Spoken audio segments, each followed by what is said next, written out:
मेरे साथ मौजूद हैं मुनीब फारूक साहब, जिन्होंने बड़ा ला और जाहिर है बड़ी बज़ाहिर एक अनपॉपुलर शायद पॉइंट ऑफ व्यू था कुछ लोगों के लिए, मगर उन्होंने जो कहा वो विंडिकेट हुआ। जनाब मुनीब फारूक साहब, बहुत शुक्रिया आपका इस वक्त के लिए। और ये फरमाइए कि लास्ट टाइम हम मिले थे ज़माना कबल अज़ तरमीम, आज हम मिल रहे हैं ज़माना बाद अज़ तरमीम। तो ये अभी जो ज़माना बाद अज़ तरमीम है, इसके आगाज़ में ही नई जो एक र्यूमर मिल चल पड़ी है, आपका पर्सपेक्टिव क्या है? क्या बिलावल साहब का नाम आ रहा है, गर्दिश कर रहा है, शायद खकान अब्बासी साहब का नाम गर्दिश कर रहा है, और 27वीं तरमीम का भी एक जिक्र हो रहा है। तो हजूर आपकी नज़र में क्या अनफोल्ड होगी हिस्ट्री, किस तरह से? बहुत शुक्रिया कायद साहब। देखिए, मैं जो ज़मीनी हकायक हैं, जो नज़र आ रही होती हैं चीज़ें, उन पर तो तज्जिया तबसरा किया जा सकता है या ख़बर की नौइयत के तौर पर कुछ चीज़ बयान की जा सकती है। गायब का इल्म तो सिर्फ अल्लाह की ज़ात को है। मैं सिर्फ ये अर्ज़ करूँगा कि ये बात मुझे इस वक्त बिल्कुल रेलेवेंट नज़र नहीं आ रही कि कोई नेशनल गवर्नमेंट बनने जा रही है या बिलावल भुट्टो जरदारी साहब कोई आने वाले हैं इक़्तिदार के अंदर, या कोई शायद खकान अब्बासी साहब दोबारा आने वाले हैं। ये तो मुझे फिलहाल मुस्तक़बिल करीब में बिल्कुल दूर दूर तक नज़र नहीं आ रहा। जो इस वक्त मौजूद है सिलसिला, वो मैं पहले भी अर्ज कर चुका हूँ और वो बात दुरुस्त है कि 26वीं तरमीम तो शुरुआत है।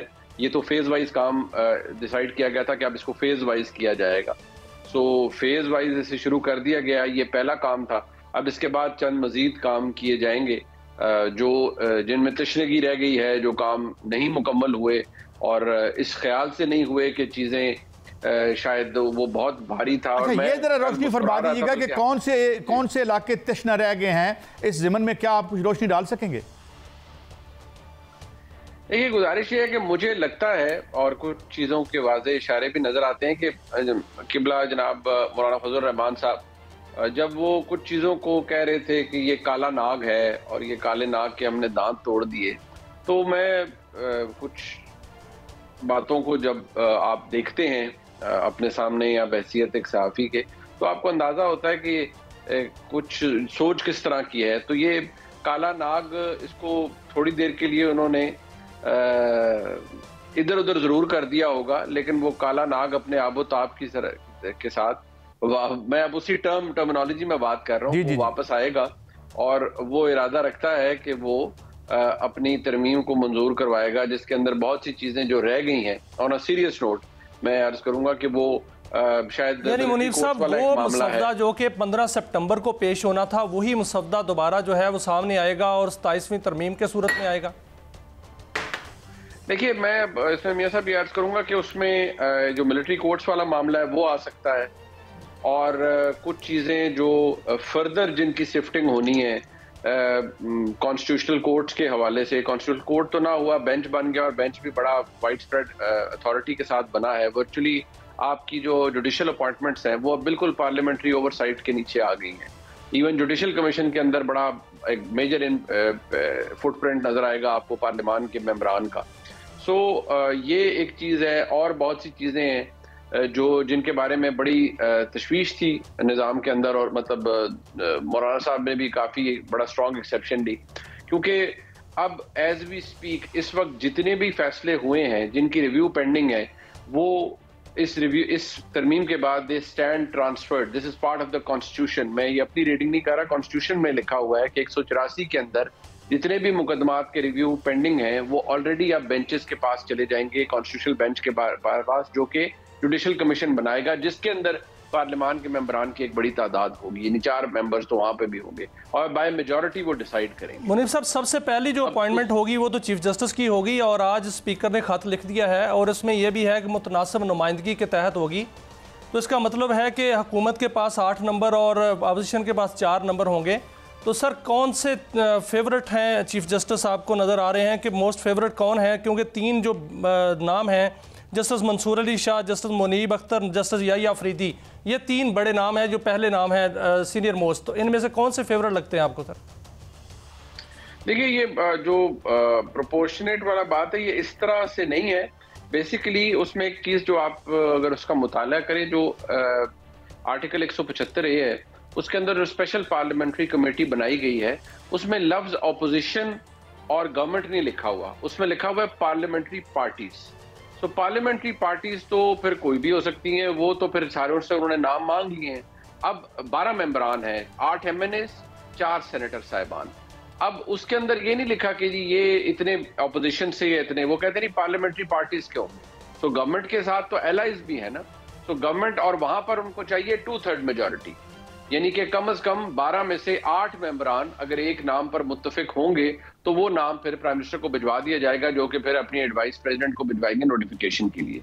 अब जो नामों की आपने बात की है, इस वक्त जो नजर आ रहा है और लाइकलीहुड बन रही है, वो मुझे तो जस्टिस याया अफरीदी साहब का नाम ज्यादा इसमें प्रोमिनेंट नजर आ रहा है, क्योंकि मंसूर अली शाह साहब के नाम पर तो वैसे ही काफी चीजें उसके इर्द गिर्द घूम रही थी। मुनीब अख्तर साहब का तो सवाल ही नहीं पैदा होता कि कभी गवर्नमेंट के मेंबर्स उनके हक में वोट करें।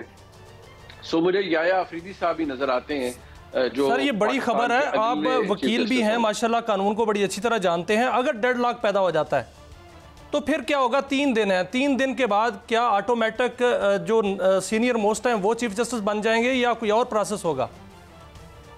नहीं, वो तो सिलसिला खत्म हो गया ना जी, सीनियर मोस्ट वाला वो तो खत्म हो गया है। अब आईनी तरमीम आ चुकी है, अब तो चीफ जस्टिस की अपॉइंटमेंट इसी मैकेनिज्म के जरिए होगी। 3 दिन है, डेडलॉक इसमें पैदा हो नहीं सकता। वो मैं इसलिए कह रहा हूँ कि या तो आपने कोई एक 50-50 या इस तरह करना हो ना जी, 2/3 अक्सरियत से, यानी 8 मेंबरान का उस पर लाजिम होना, उनका कंसेंसस होना लाजिम है। अब 3 नाम है, तीनों में से इस वक्त जो कॉम्पोजिशन है उस पार्लियामेंट्री कमेटी की, जैसे आपके सामने बन जाएगी, अभी पीपल्स पार्टी ने अपने नाम भेज दिए हैं, बाकी जमातें भेज देंगी, तो आपको शायद उसकी कॉम्पोजिशन से ही पता लग जाएगा कि कंसेंसस किस तरह, कितनी आसानी से है, कितनी मुश्किल से होगा। साथ ही साथ इसमें यह भी है कि अगर कोई जज डिक्लाइन करता है, कोई जज रिजाइन कर जाता है, वो कहता है जी मैं कंसिडर ही नहीं होना चाहता, या I am not ready for this, या मतलब जो भी फॉर सो मेनी रीजंस, तो जो नेक्स्ट इन लाइन होंगे फिर उनको शामिल कर लिया जाएगा। अगर सीनियर मोस्ट हैं वो कहते हैं मैं रिजाइन कर, मैं मिसाल दे रहा हूँ, वो कहते हैं मैं रिजाइन कर रहा हूँ, तो फिर उनके बाद से जो 3 सीनियर मोस्ट हैं वो चुन लिए, उनमें से चुना जाएगा। अगर वो 2 और कर जाते हैं तो फिर उनके बाद से, तो फिर तो ये सिलसिला चलता रहेगा। ये आईनी तरमीम के अंदर लिखा हुआ है। अच्छा मुनीब साहब, मैं एक और एंगल से अब बात करता हूँ, ज़रा let's me be the devil's advocate. ये अगर ये कहा जाए कि ये पाकिस्तान की तारीख की सबसे कंट्रोवर्शियल असम्बली है, तो मेरे ख्याल में इसमें बाई एंड लार्ज लोगों का इत्तफाक है, नंबर 1। नंबर 2, अखबारों में सुर्खियां लग रही हैं कि जुडिशरीज विंग्स क्लिप्ड। अच्छा, और दूसरी बात यह है कि जो लोग पावर में आए, जिस तरह से आए, क्या आने वाले वक्त में ये तरमीम भी चैलेंज हो सकती है? और अगर वो एक खदशा ख़त्म भी वक्ती तौर पर हो जाता है जो ख्वाजा साहब को लाहक था कि कहीं डब्बे ना खुल जाएं, तो ये do you think it will be a very peaceful process जो आगे अनफोल्ड करेगा as the aftermath of this तरमीम? देखिए, जो निज़ाम किसी तरह से बनाया जाता है, फिर उस निज़ाम के जहाँ सिग्नेटरीज होते हैं, फिर उस निज़ाम के वहाँ गारंटोर्स भी होते हैं, और फिर उस निज़ाम को चलाने के लिए चंद मशीन के पुर्जे भी होते हैं। और अगर एक पुर्जा मेल फंक्शन कर रहा हो या दुरुस्त काम ना कर रहा हो, तो फिर या उसे इम्प्रूव किया जाता है, उसे रिप्लेस किया जाता है, उसमें बेहतरी, उसकी एफिशिएंसी को बेहतर बनाया जाता है। मेरे ख्याल में ये भी बाय एंड लार्ज वही कुछ हुआ है। जहां तक बात है, अब वकला हजरात इस पे कह रहे हैं जी कि ये एग्जीक्यूटिव का इख्तियार या पार्लियामेंट्री ओवरसाइट आ गई है और शब खून मारा गया है जजेस के ऊपर और विंग्स क्लिप किए गए।